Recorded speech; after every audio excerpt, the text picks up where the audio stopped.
Top quality और consistent performance के लिए सिर्फ सिल्वर पंप नाम याद रखना।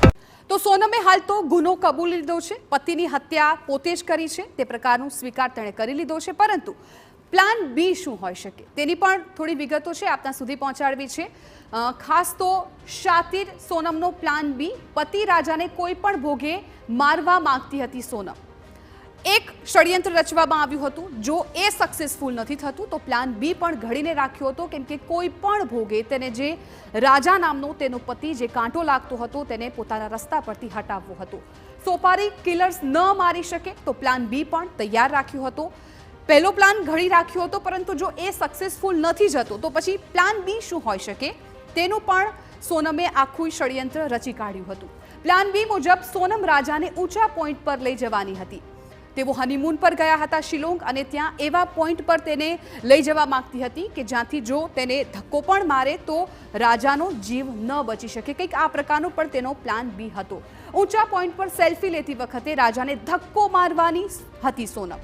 સૌથી પહેલા તો જે કાવતરું રચવામાં આવ્યું, જો એ સફળ નથી થતું તો પ્લાન બી આ હતો કે ઊંચા પોઈન્ટ પર લઈ જવામાં આવશે, સેલ્ફી લેવામાં આવશે અને સેલ્ફીના બહાને તેને ત્યાંથી ધક્કો મારીને મારી નાખવામાં આવશે।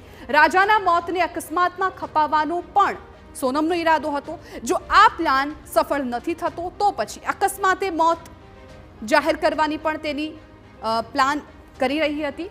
સોનમે રાજ સાથે મળીને 3 મિત્રોને આપી હતી હત્યાની સોપારી। રાજ કે જે સોનમનો બોયફ્રેન્ડ હતો અને સાથે સાથે અન્ય 2 પણ વ્યક્તિ હતા જે પણ તેની સાથે સામેલ હતા, અને બધા મળીને પ્લાન બી ઘડી રહ્યા હતા। રાજાની હત્યા બાદ નેપાળ ભાગવાની ફિરાકમાં હતી સોનમ।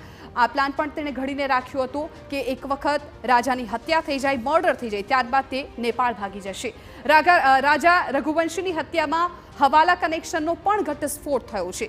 હવે આગળ પણ કઈ પ્રકારની વિગતો આવે છે એ જાણવી પણ ખૂબ જરૂરી રહેશે, પરંતુ અત્યારે જે તેનો પ્લાન બી ઘડીને રાખ્યો હતો એ કઈ પ્રકારનો હતો એ માહિતી છે આપ સુધી પહોંચાડી રહ્યા છે।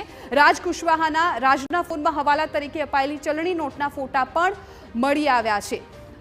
કેટલાક સબૂતો પણ હવે સામે આવી રહ્યા છે। પૂછપરછ દરમિયાન પણ હજુ મોટા ખુલાસા થાય તેવી પણ શક્યતાઓ સેવાઈ રહી છે। સોનમના બેંક એકાઉન્ટનો ઉપયોગ હવાલા ટ્રાન્ઝેક્શનમાં કરવામાં આવ્યો હતો। ખાસ તો બેંક એકાઉન્ટ્સ છે એ પણ ચકાસવામાં આવી રહ્યા છે। રાજે પીથમપુરના હવાલા વેપારી પાસેથી લીધા હતા 50,000 રૂપિયા। જે વ્યક્તિ પાસેથી પૈસા લીધા હતા એ વ્યક્તિનું નામ પણ સામે આવ્યું છે। એટલે કે આ રીતે આ કોઈ જે હત્યાનો પ્લાન છે ઘડવામાં આવ્યો હતો, અને જો એ પ્લાન સક્સેસફુલ ન થાય તો પ્લાન બી ઘડવામાં આવ્યો હતો, પણ કોઈ પણ રીતે સોનમને રાજા નામનો કાંટો છે રસ્તા પરથી હટાવવો હતો। TV9 સમાચારમાં અત્યારે બસ આટલું જ। વધુ સમાચાર માટે આપ જોતા રહો TV9।